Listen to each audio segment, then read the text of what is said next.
com a paz do Senhor. Eu vos cumprimento com a paz do Senhor. Os que trouxeram o manual da Bíblia Sagrada, os que trouxeram a Bíblia, todos trouxeram a palavra de Deus. Vamos abrir a vossa Bíblia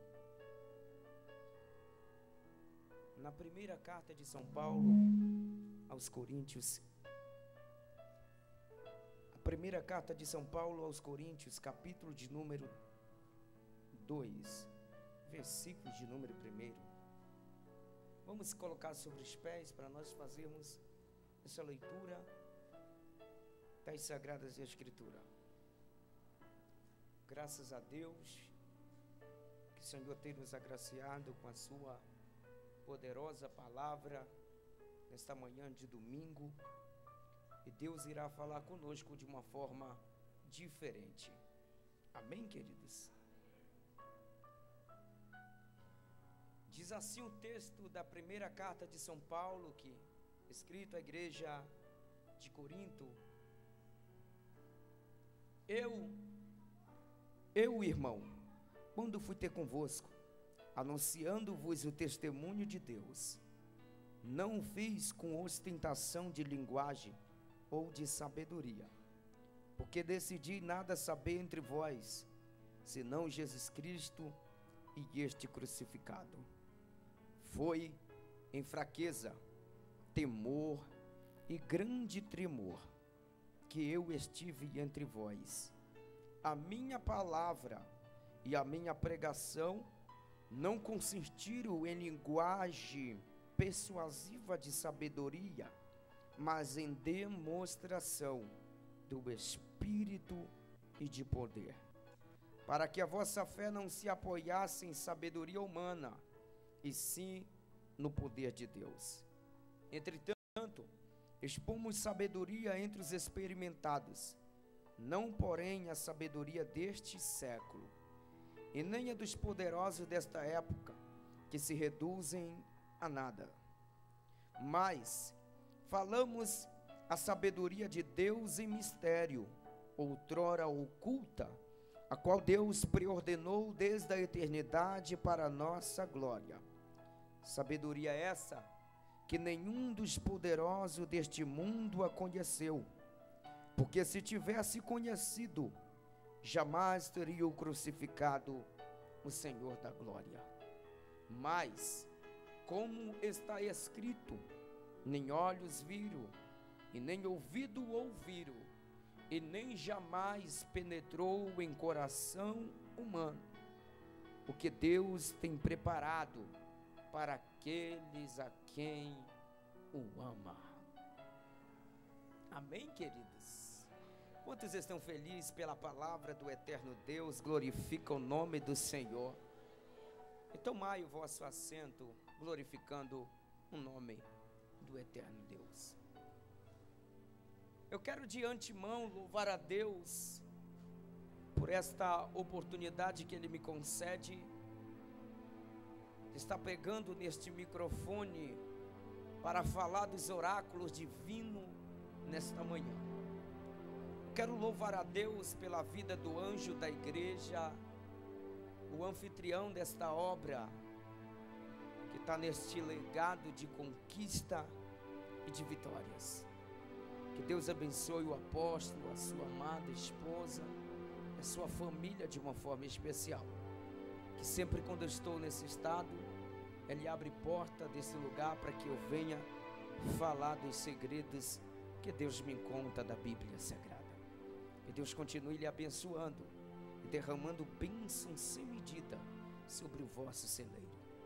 Eu louvo a Deus também pela vida de um amigo muito importante, pastor Joel Santana e missionária Denise, que foram ao canal de Deus para me conhecer a vida do apóstolo.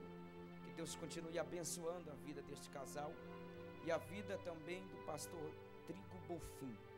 Deus abençoe, amém? Deus abençoe a todos, a vida da Isabela, da Natália, de uma forma especial. Eu quero pregar uma mensagem poderosa para a nossa vida neste lugar. Quem ama a palavra de Deus aqui? Queridos, eu gostaria de ministrar um tema e vou ministrar, embasado dentro do texto que nós acabamos de ler, uma reflexão para a nossa vida, porque hoje Deus dará uma direção diferente para a tua história. O que Deus vai contar sobre a tua vida dentro dessa mensagem será tão importante, que aqueles que não acreditaram em você, vão passar a acreditar daqui para frente, porque o meu Deus hoje vai inverter o quadro da história, e ninguém mais vai parar os teus sonhos, teus projetos, teus objetivos, e prepara para você sonhar mais e mais depois dessa mensagem. Queridos, eu gostaria de pregar sobre um tema, o caráter da pregação de Paulo. Nós hoje abrimos a nossa Bíblia dentro da primeira carta de São Paulo aos Coríntios, carta que muito me chama a atenção. Se você for notar em diversos sermões a quem prego, eu me apego muito às epístolas que esse homem escreveu, porque Paulo, para mim, depois de Cristo, nunca houve na história um homem igual este.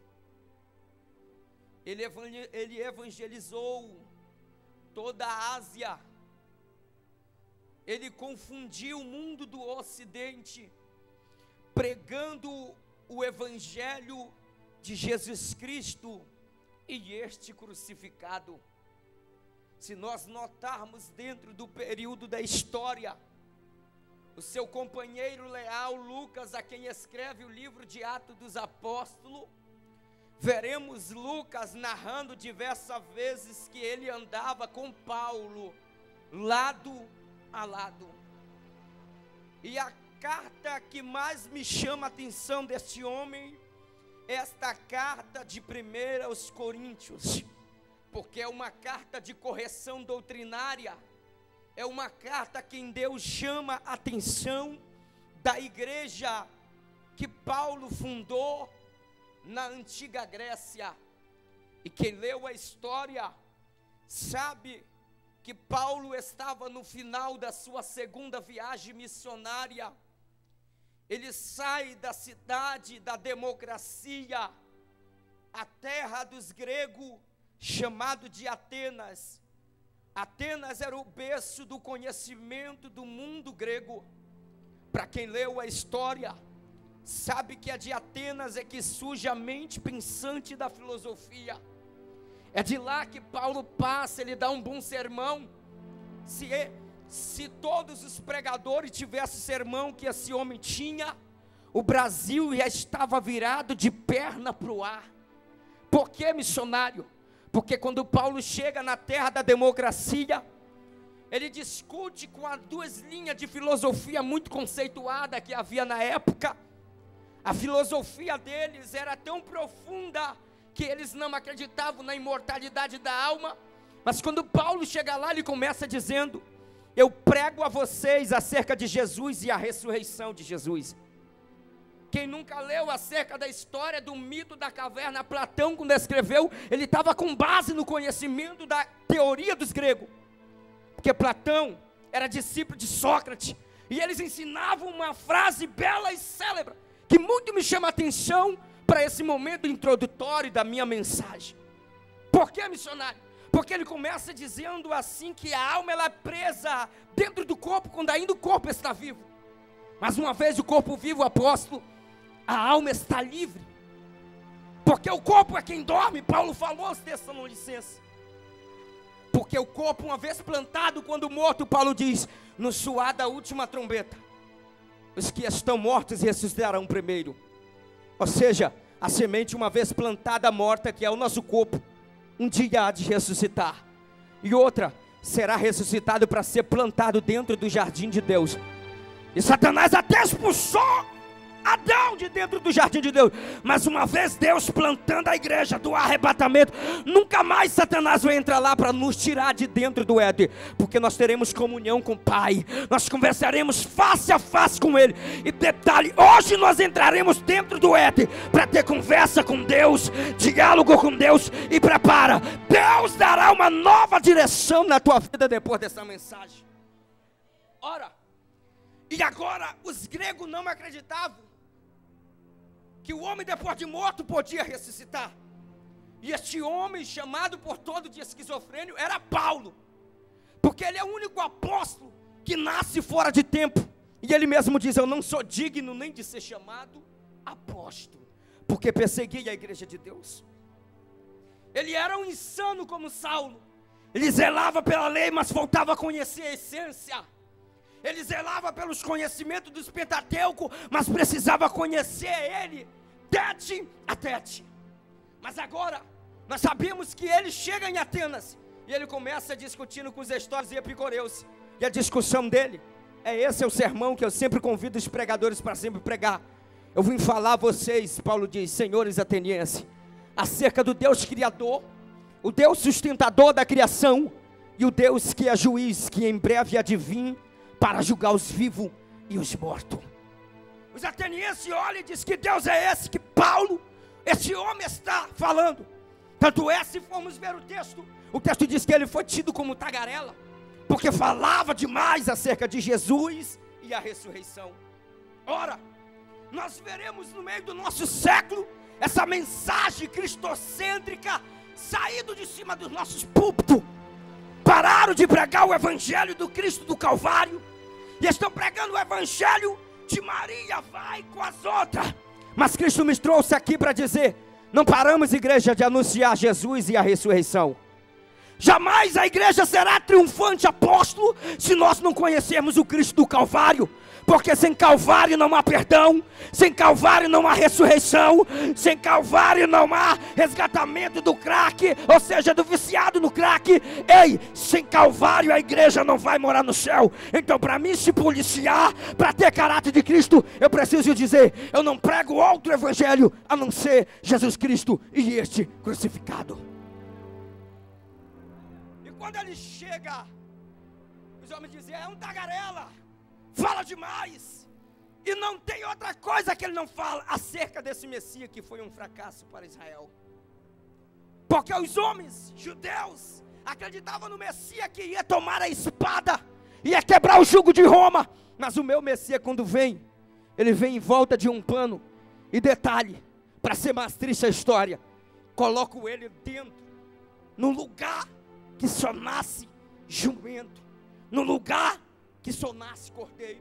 Maria poderia ter procurado vários lugares, mas Deus disse: Jesus é cordeiro. João Batista revelou: ele é cordeiro. Então cordeiro tem que nascer em manjedoura.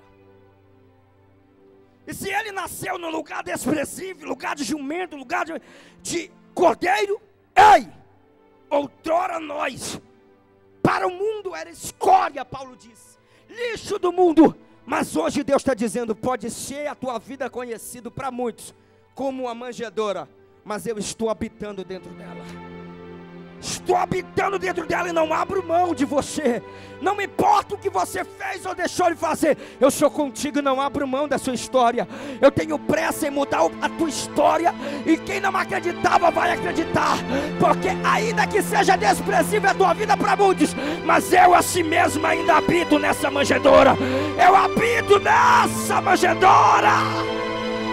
Só quem acredita faz um barulho de glória a Deus para o Senhor. Ei, ele sai de Atenas e ele vai para Corinto. Ele vai para onde? A chama ardia neste homem. Este homem é impactado pela unção sobrenatural, amor às almas, amor às vidas. E Paulo é incentivado a ir para a cidade de Corinto. E o que levou Paulo a ir à cidade de Corinto? O que deu na vida deste homem para ir na cidade de Corinto? A primeira razão, porque Paulo foi a Corinto, porque Corinto era o berço do paganismo da época. Corinto é a antiga Grécia, terra de onde veio maiores pensadores do Oriente, do Ocidente. É de Corinto que vai nascer a raça platônica, socrática, Aristóteles, Pitágoras, Epimênides, o profeta dos gregos, que Paulo falou a Tito.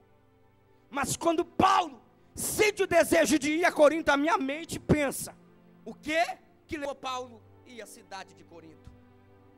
Porque Corinto não era lugar para cristão.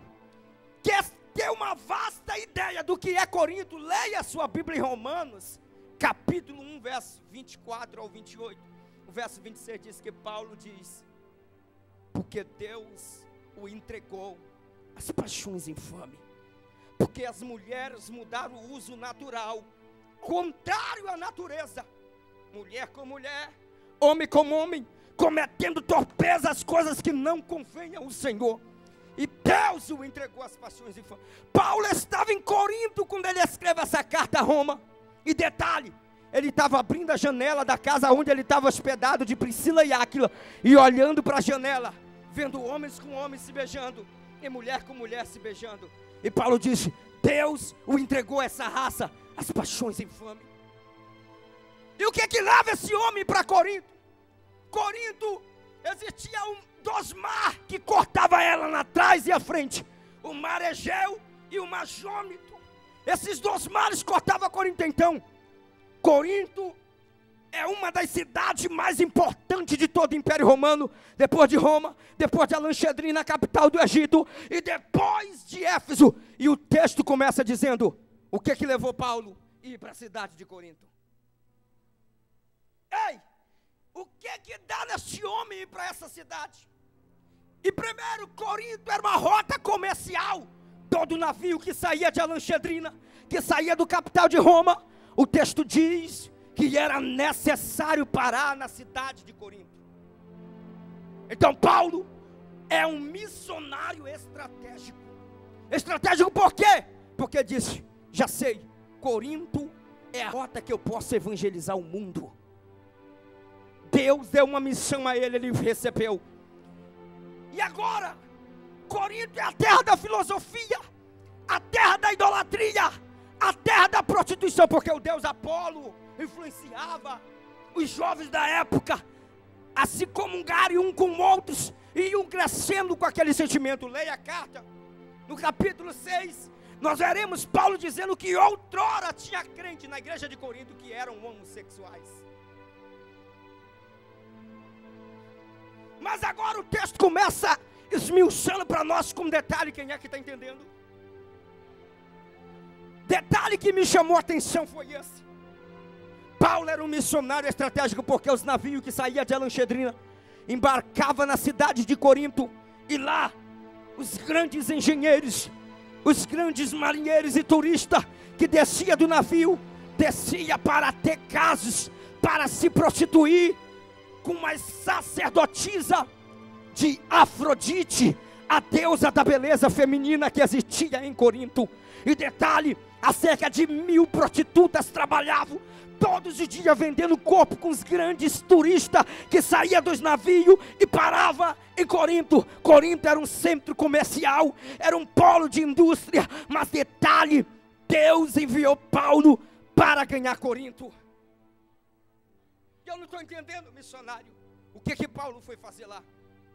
Paulo é um missionário que, detalhe, hoje a dedo nós encontraremos igual ele. Porque fundar a igreja aonde só tem crente é fácil. Pregar onde só tem crente também, eu continuo dizendo que é fácil. Mas fundar a igreja na terra de prostíbulo, fundar a igreja aonde só tem a corrupção, só Deus para usar Paulo para fazer isso. E detalhe, eu vou revelar algo para você que vai te arrepiar da cabeça à planta dos pés. Se não tiver ninguém para ir a Corinto, Deus está escolhendo um apóstolo para ir. Se nenhum deles quer ir, Deus vai te encontrar e vai dizer algo para você que Ele manda eu falar. Ninguém vai parar o que Deus tem contigo. Está preparado, apóstolo, para São Paulo toda parar? Porque quando Deus inverte, eu nunca vi Deus investir em algo errado. Deus só inverte naquilo que dá lucro. Detalhe, se nós formos observar a história de Paulo, este homem, a biografia dele diz que ele tinha 1,5 metros, calvo na cabeça, não tinha cabelo, manco das pernas. O historiador diz que ele tinha perna de alicate, ainda mancava. E segundo a carta aos Colossenses diz que ele tinha problema de vista. Olha o trem que Jesus resolveu inverter.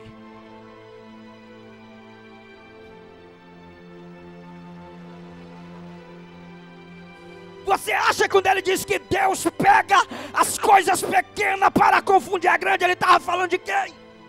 Porque os gregos são belos, tem um preparo físico bem, e quando os gregos olhavam para ele, baixinho, manco da perna e calvo, dizia ele não tem. Mas Paulo trazia um conteúdo dizendo: os gregos buscam sabedoria, os judeus pedem sinais, eu porém prego Jesus Cristo e este crucificado, escândalo para os judeus, loucura para o gentio, mas para nós que somos salvos, é o poder de Deus, é o poder de Deus. Só quem está sentindo a presença de Deus, só quem está sentindo a presença de Deus, levanta a mão. Eu estou sentindo a glória de Deus aqui, pastor Bonfim. Eu estou sentindo a glória de Deus, apóstolo. Olha a presença de Deus inundando essa igreja aqui, ó. Pegou. Vai, adorador. Vai, adorador.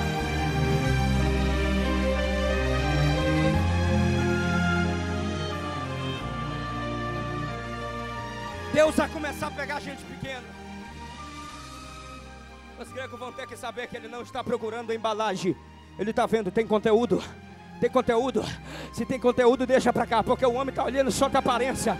Mas Jesus está dizendo: não te preocupe, que eu estou olhando o teu coração. Tem profeta que igual Samuel está olhando para Eliabe chamar. Mas Deus está dizendo: é Davi que eu quero. É Davi que eu quero. É Davi que eu quero.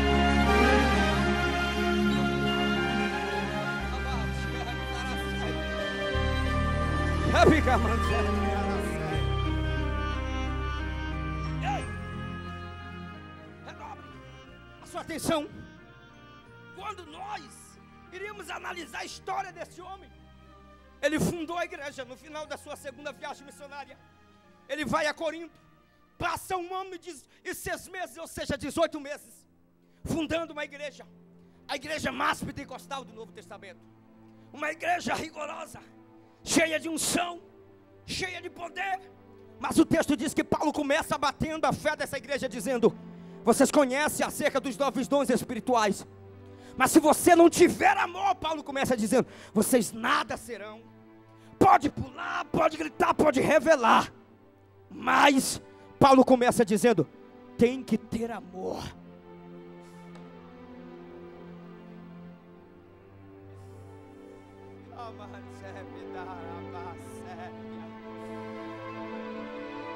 Eu vim aqui nessa tribuna, apóstolo, dizer que Deus vai cada dia mais te dar uma igreja saudável. Abaixou, me dará certo. Porque igual a igreja de Corinto tem muitos por aí. Sabe qual é? O segredo é que Paulo começa dizendo: olha, eu estava lá em Éfeso. Eu estava onde? Capital da Ásia Menor. Quando a irmã Clóia trouxe notícia que a igreja está vivendo um desavenço, porque a Santa Ceia está servindo errada, os irmãos estão profetizando errado, porque quando um se levanta para profetizar, se levanta mais 3, e Paulo diz: está tudo errado, e a história se repete no meu século.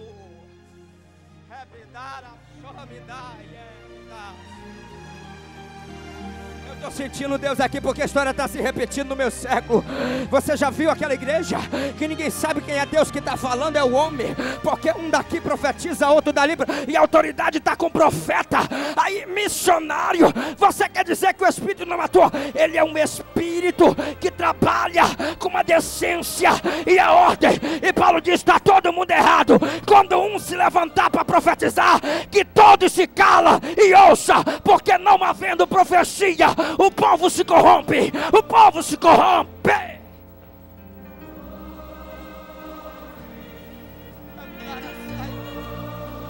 que me dá romântica, que me dará sé. Daqui para frente tu vai ficar orgulhoso em termos de não aceitar qualquer mensagem. Tu não vai querer aceitar mais só aquele negócio de arroz esquentado em micro-ondas, não. Tem que ser palavra revelada do Cristo do Calvário, do Cristo que salva, do Cristo que liberta, do Cristo que vem nos buscar para morar no céu. Está sentindo comigo a presença do Eterno? Me dará cega, vai. Me camando, chefe, dará cega. Me camando, come desse que me dai. Ela me quer me dar o açúcar. Era para dar cega. O Senhor já enviou o anjo da cura neste lugar. Ela manda o come, chefe, dar. Quer me dar a cega. Ela me dará a comandação.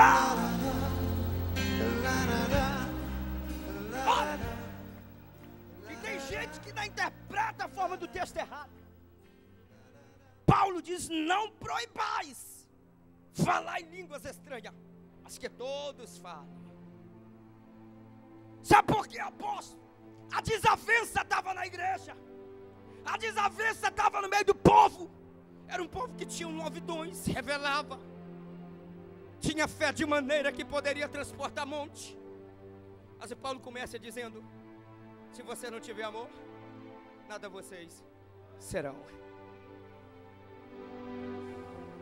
Diga para o seu irmão: quer ter sucesso na vida?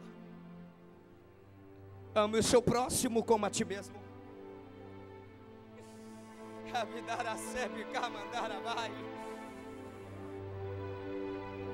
Aí tem gente que acha que o próximo é o meu vizinho, que eu tenho conversa com ele. Não. O próximo de Israel, sabe qual era? Os samaritanos, que era imundo, que era inimigo de Israel. Sabe qual é o teu próximo? O teu inimigo. Jesus disse: ame ele. Não foi isso que Jesus falou da parábola do samaritano? O doutor da lei ou o advogado da lei ali não teve a audácia de dizer foi o samaritano, mas ele disse foi o que prestou auxílio ao próximo. Que ironia! E estamos vivendo esta mesma era. Mas eu creio que Deus levantou o apóstolo nesse estado para ser um profeta para essa geração. Deus levantou os pastores desse ministério para fazer história. Porque Deus há de parar. Deus falou para mim: há de parar a grande São Paulo, só para ver o que Deus irá fazer na tua vida.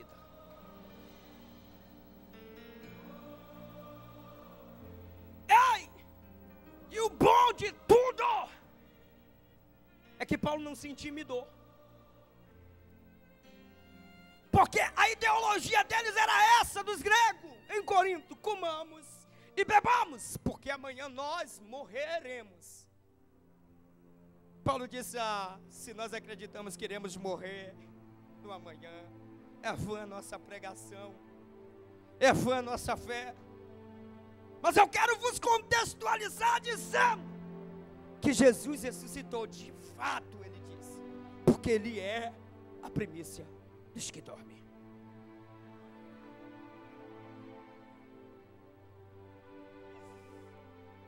E os saduceus que estavam na igreja não acreditavam na doutrina da ressurreição. Uma vez morto é morto para sempre. Mas Paulo começou dizendo: semeia-se o corpo na corrupção e ressuscita na incorrupção. Semeia o corpo na desonra e ressuscita na honra. Sabe o que ele queria dizer? Tu vai ser plantado como uma carne podre, mas quando for ressuscitado é num corpo diferente. É num corpo diferente. É no corpo de glória. Está preparado para ressuscitar no novo corpo? O Senhor está falando com gente aqui. Prepara, querido, prepara, meu amigo, porque Jesus está contando a hora para vir buscar a noiva dele. E detalhe, quando ele rasgar esse céu, os que estão mortos vão ressuscitar primeiro. Nós que estamos vivos seremos arrebatados num abrir e num piscar de olho, no suar da última trombeta. Ele Ele está aí, ó. Ele está voltando. Quem pode ouvir o suar da glória de Deus trovejando nesta igreja? Vai, adorador, vai, adorador, vai, adorador, não te intimida. Se aqui é lugar de adorador, então adora, adora, adora. Deixa eu ver quem é que está adorando. Deixa eu ver quem é que está adorando.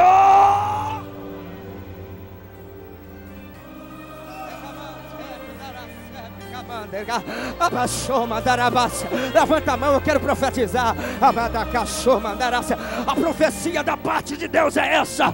Eu profetizo em nome do Senhor dos Exércitos. Antes de 2013 se findar, Deus colocará peça por peça. Deus colocará algo na tua vida tão grande, mas tão grande, que o teu adversário há de saber que quem te chamou foi Deus, quem te escolheu foi Deus. Prepara para viver de novidade, de novidade. Vai, pega, pega, pega, pegou, pega, pega, pega, pega aí, ó. Vai, adorador, receba aí, ó. Receba aí, ó. Aqui, ó. Aqui, ó. Ali, ó. Cadê, cadê, cadê, cadê? Só os crentes que vão morar no céu.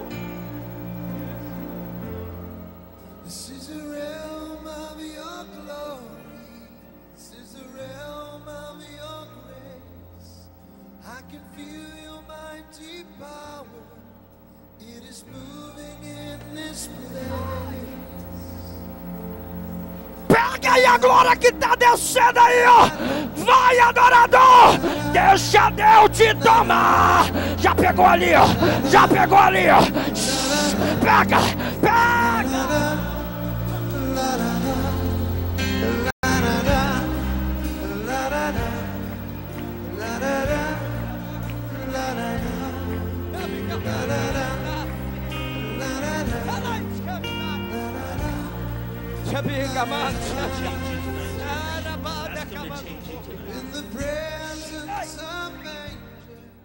Quando Paulo escreve o capítulo 2, ele está falando do Evangelho de Jesus Cristo e este crucificado. Sabe o que eu entendo? Que não tenho outra paixão, Paulo queria dizer. Eu não tenho outra conversa, a não ser de falar de Jesus Cristo e este crucificado. No século XIX, desagou sobre o século XIX uma era que tiraram dos púlpitos, e veio o século XX, e estamos no século XXI. Tiraram de cima do púlpito a mensagem cristocêntrica, a mensagem Calvário, e pararam e começaram a pregar uma tal de teologia da libertação. Isso tem matado muitas igrejas, igrejas vazias, sem ânimos, que você entra dentro do culto, parece um velório, ninguém sente mais, ninguém recebe mais nada. Então a era está tenebrosa, porque se não tiver o evangelho do Calvário, o evangelho que Cristo iniciou no Calvário, jamais iremos entender a nossa partida em rumo ao céu. Por que, missionário? Paulo, quando falou isso, ele estava na terra dos filósofos. Tanto é que havia provérbios na boca do povo, a razão dos porquês da vida, porque os filósofos trabalham a razão do porquê, a razão e não a emoção. Tanto é que ele descriminaliza a religião, porque a religião trabalha com a fé trabalha com emoção. Eles dizem que a filosofia diz que a fé quer mostrar para você que há um Deus que existe. Mas escuta algo que eu vou dizer da parte de Deus. A filosofia pós-moderna diz que Jesus é um tipo de Sócrates, ou Sócrates é um tipo de Jesus. Por que, missionário? Porque Sócrates nunca escreveu nada. Foram seus discípulos que escreveram por ele. A única passagem que eu vejo na Bíblia, Jesus escrevendo no chão, da mulher apanhada em ato de adultério.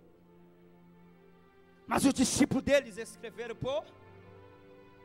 Então a filosofia pós-moderna diz que Jesus ou Sócrates é um tipo de Messias, de Jesus. Mas eu dou risada, apóstolo, porque o meu Jesus não teve caso com homem. Tentaram até dizer, no Evangelho de Maria Madalena, aquele livro chamado de Apócrifos, que quer dizer o que não é inspirado por Deus. Já quiseram até dizer que Maria Madalena teve caso com meu mestre. Sócrates tinha caso com homem, mas o meu Cristo ainda tem caráter.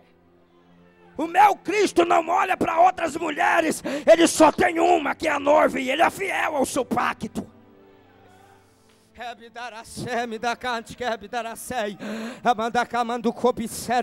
Sócrates deitava com um homem, mas o meu Cristo não deitou com nenhum homem nem mulher. Sabe por quê? Porque ele mesmo constituiu família. Constituiu família.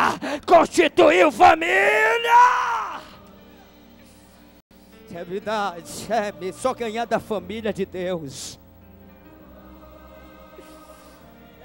Jesus está nesse lugar e eu estou sentindo uma presença forte.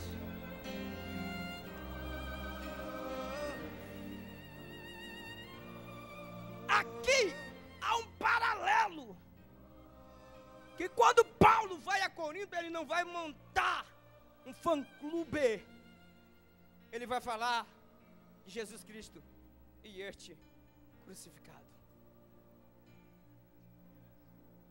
Se deu na cabeça de muitos de confundir teologia com filosofia. Mas eu não vim trazer uma mensagem platônica, nem socrática. Eu vim trazer as insondáveis riquezas de Deus.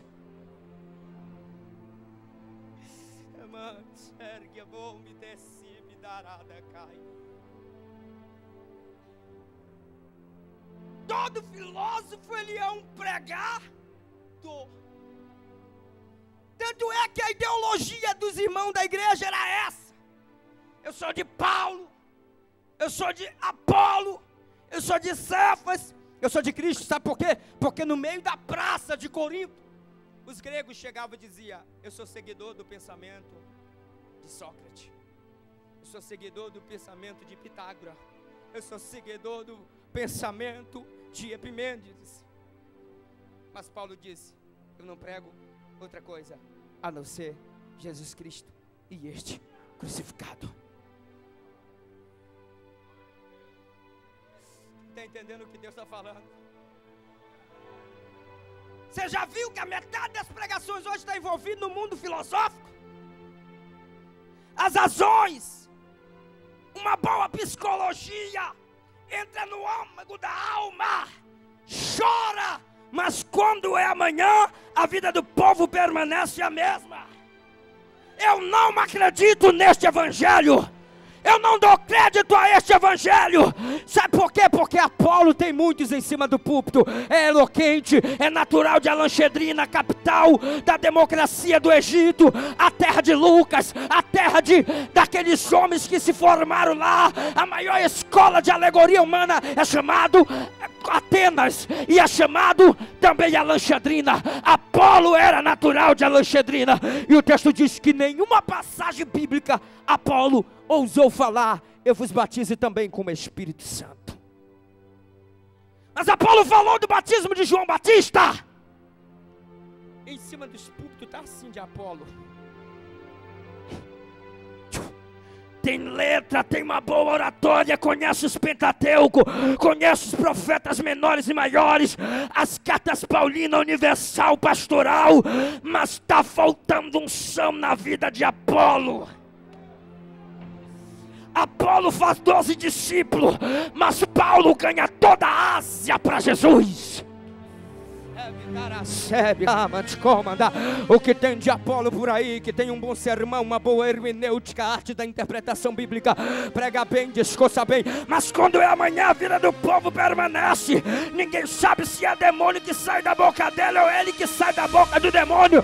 Mas uma coisa eu sei dizer: o evangelho que Jesus pregou foi esse. Conversa 45 minutos de conversa com uma prostituta e depois ela se torna a maior missionária samaritana. O meu Jesus só muda a vida. O meu Jesus dá novidade de vida.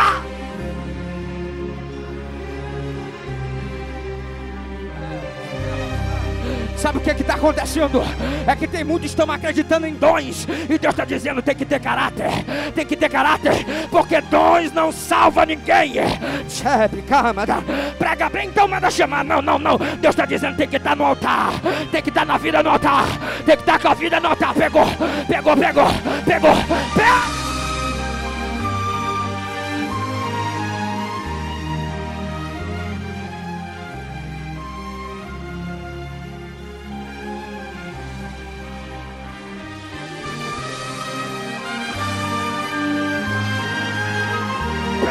O som que Deus deu.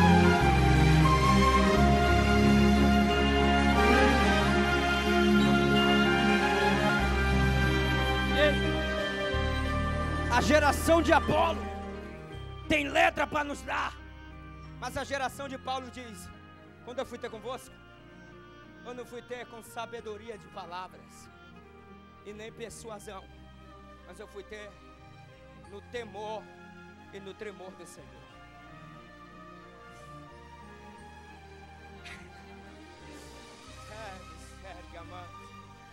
Aí tem uns que dizem assim: mas ele tem o ministério da palavra. Mas quem tem palavra tem unção de Deus. Porque Paulo começou mesmo dizendo: eu não se apego só na lei, porque a letra mata. Ele queria dizer a lei, mas o Espírito é quem vivifica. Tem que ter letra, mas também tem que ter a unção do Espírito. Porque Apolo pregou o batismo de João Batista, mas nenhum texto diz: Apolo pregou sobre o Espírito. Mas Apolo não prega nada disso. Mas Paulo chega lá dizendo: vocês já foram batizados com o Espírito Santo? Sabe o que os homens disseram? Ei, Paulo, ninguém nunca ouviu falar. Como se dissesse: Apolo veio aqui, mas não falou nada disso. Como é que ele ia falar que não tinha?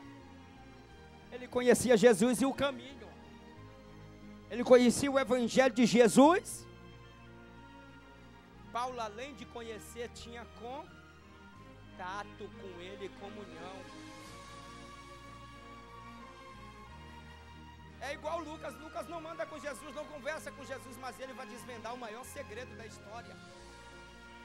E tem gente que anda com Jesus e não consegue escrever nada sobre a vida de Jesus. Porque Lucas escreveu sobre Jesus mais do que Mateus, que andou lado a lado com quem? Com Jesus. Lucas andou alguma vez com Jesus? Ele andou com Paulo, que Paulo quem ganha ele. Mas escuta isso que eu vou dizer que vai te arrepiar. Lucas falou muito bem de Jesus, tanto como Mateus falou, quanto João falou, quanto Pedro falou. Mas Lucas vai mostrar que ele não andou com Jesus, mas Jesus andava com ele.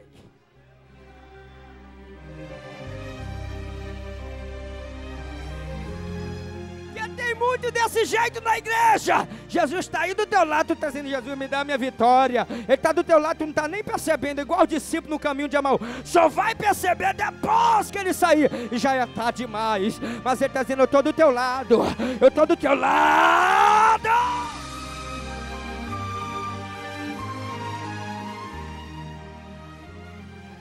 Vocês estão entendendo a palavra?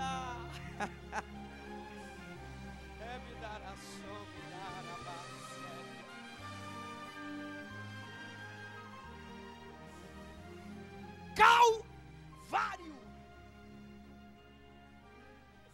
Foi no Calvário que Paulo falou aos romanos. Falou a quem? A epístola de Paulo mais explicativa de toda a Bíblia Sagrada se chama Romanos. Se precisa, gastaria 8 horas para explicar uma parte do seu capítulo. Sabe por quê? porque a epístola que começa de Gênesis a Apocalipse, Paulo diz assim: ora, por um só homem entrou o pecado no mundo, mas também por um só homem veio o perdão dos pecados. Por um só homem entrou a morte no mundo, mas Paulo diz também: por um só homem veio a ressurreição dos mortos. Porque Jesus de fato é o segundo Adão, Paulo falou. Se nós não pregarmos o Calvário, jamais conseguiremos entender que aquilo que Adão perdeu dentro do Éden, Cristo conquistou no ápice da cruz. Quando ele está consumado, era como se o Senhor estava dizendo assim: eu vou entrar dentro do Éden agora, vou resgatar o valor da família e vou colocar o homem para dentro do santo do santo, porque o Éden é o primeiro tabernáculo da Bíblia Sagrada.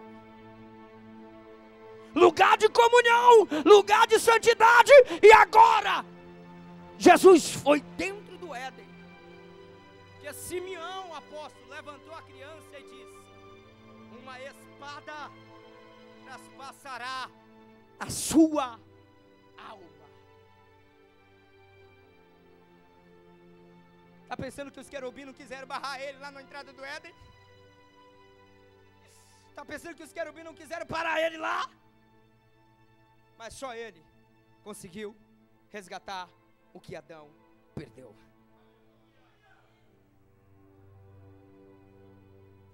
O que foi que Adão perdeu, missionário? O Adão perdeu o que nós temos hoje aqui. Que o homem, quando peca, estava no ato da aí entra a dispensação com si.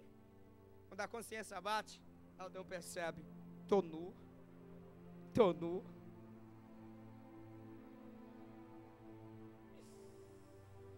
E olha o que eu vou revelar concluindo.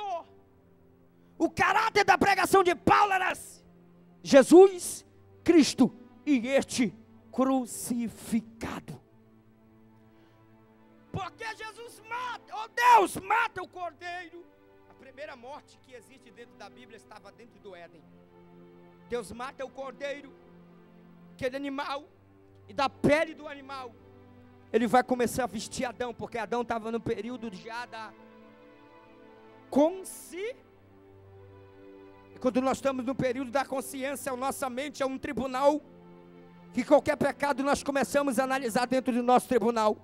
Vem e nos começa a bater de frente dizendo: eu fiz isso, eu fiz aquilo, e Adão olha para si e diz: eu estou nu. A consciência dele pesa, o tribunal dele agora está sendo julgado. E vem o Senhor, mata o animal. Sabe quem era aquele animal? O próprio Filho de Deus, que apontava para o Calvário.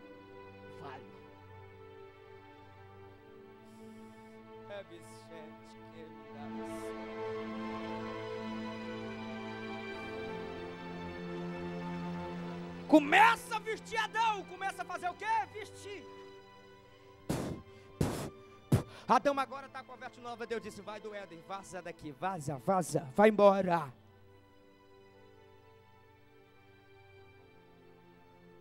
Vai, hein? Por que, missionário? Porque a profecia foi essa: tu, serpente, eu porei contenda entre ti e a Eva, ela lhe ferirá o calcanhar, e a mulher te ferirá a cabeça. Aqui está o maior segredo da história, porque na mesma carta de Romanos, Paulo começa dizendo assim, ó: e em breve, o Deus de paz esmagará debaixo dos nós a cabeça da serpente. Espera aí que ninguém entendeu. Deixa eu explicar com mais detalhe para você entender, concluindo. O texto está dizendo que Deus poeria a contenda em quem? Na tipologia da igreja. Tipologia de quem? Pode até aplicar o texto que foi Maria quando Jesus mas a Bíblia está dizendo que em breve, não é isso? O Senhor esmagará quem? debaixo dos nossos pés, porque nós somos a noiva do segundo Adão. O primeiro Adão casou no Éden, o segundo não, está noivo. Está noivo, ele está noivo, e quando nós casar, nós iremos pisar a cabeça dessa serpente, porque ela será julgada por 1000 anos no lago que arde em fogo, e nós estaremos habitando na Nova Jerusalém, que desceu do céu, que desceu do céu, e só quem quer habitar lá, só quem quer entrar lá, só quem quer morar lá, só quem quer habitar naquela cidade, naquele país, aonde você vai morar. Então aproveita para falar os mistérios que Adão perdeu no Éden. Aproveita para ter diálogo com Deus, porque Adão perdeu, mas você tem direito aqui, ó. Chama a atenção dele, o véu se rasgou, entra! Se coloca de pé, Alabaxere, gamando, comandacé, me darabacamando, comandaracei. Quem está sentindo Deus aqui?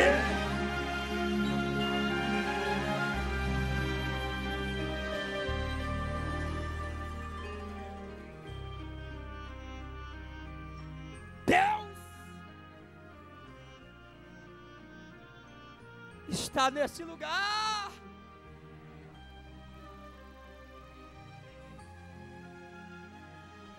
Posso orar por você, minha filha? Isso.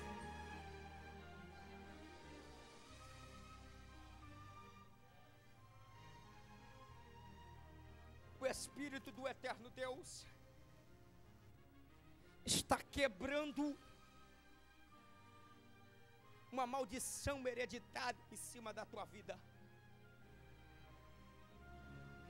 Porque até hoje o diabo tem tentado, lutado para tu nunca ser feliz na vida sentimental. Decepções têm surgido no caminho. Não era para você estar aqui, moça. O diabo tentou te matar, tentou tirar a tua vida, mas o Senhor está quebrando o laço da morte, dizendo assim: não vai viver mais de humilhação, porque hoje um novo tempo começa na tua história, porque a palavra restituição está estampada na tua cabeça, e Deus entra dentro daquele lugar e restitui o que você perdeu. O ano da perca, da falência acabou na tua história, minha filha, e Deus te trouxe aqui para te dizer: receba o teu milagre, porque hoje Ele toca na tua vida e te diz assim: prepara.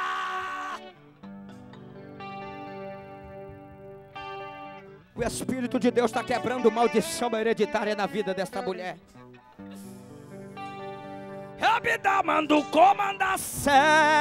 Olha aí o Espírito de Deus quebrando maldição hereditária.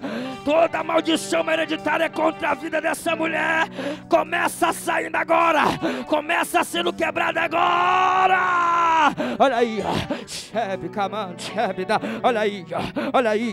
olha aí. O Espírito de Deus está aqui, está libertando. Deus está libertando a vida dessa mulher. Nunca mais ela será mais a mesma. E toma posse. Deus.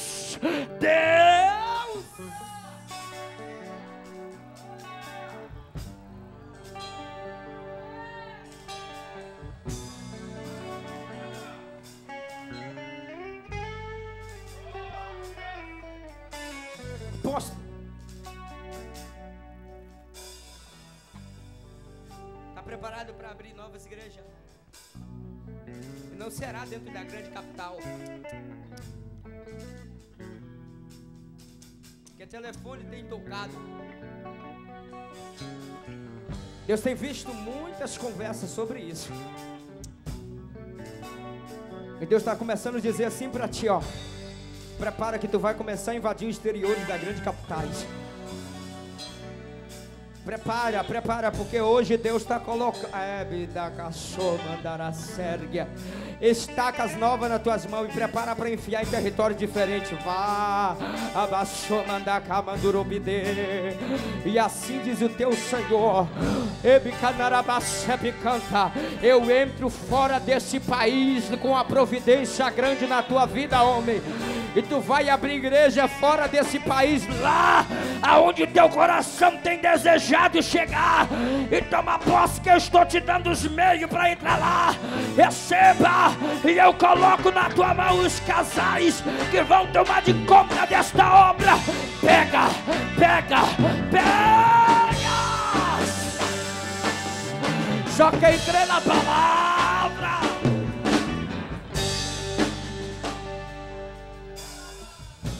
Levanta a mão, levanta a mão.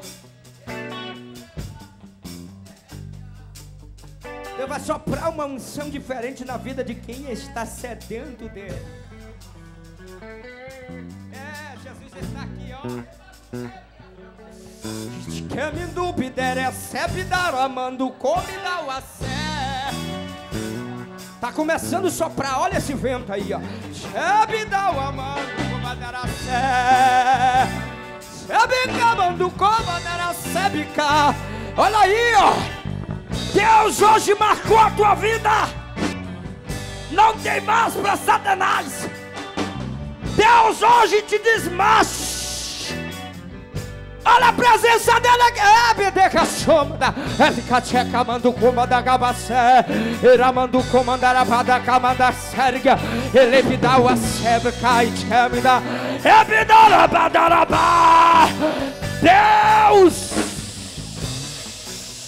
eu quero ver um sinal no meio do teu povo agora, Pai. Olha aí, ó. Já começou. Já começou. Olha ali, ó.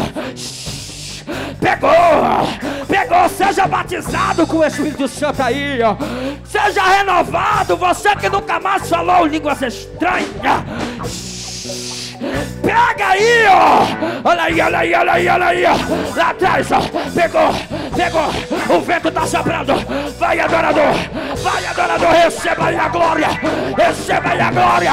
Olha essa cachoeira de poder. Olha essa cachoeira de poder.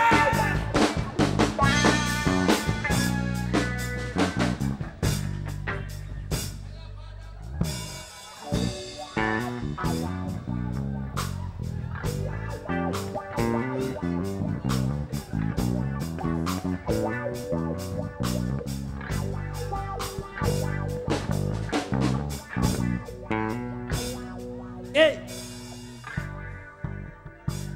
Quem está sentindo essa presença forte aqui? Lembra de uma coisa, quem traz o grito é o avivamento de Deus. Não é o avivamento que... Ou seja, não é o grito que traz o avivamento. É o avivamento que traz o barulho de Deus no nosso meio. Lembra disso, lembra disso. Então deixa eu ver aonde que tem avivamento de Deus descendo aqui. Pega aí a presença do eterno Deus. Receba aí, ó. Vai!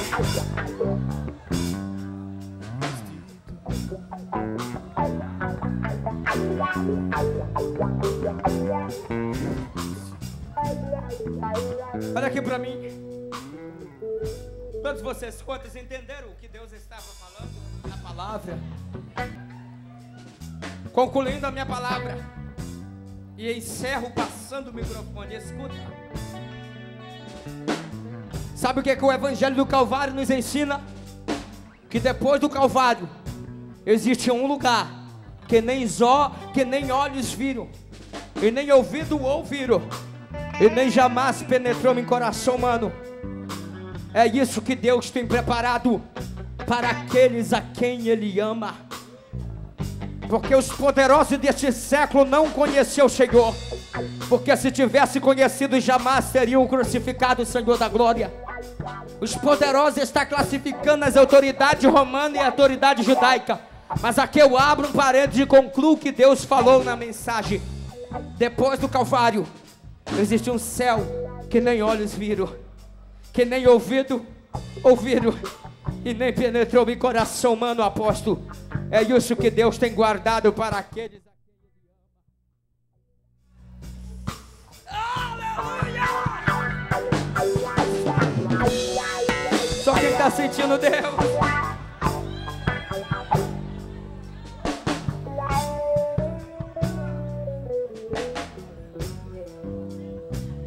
Olha aqui pra mim.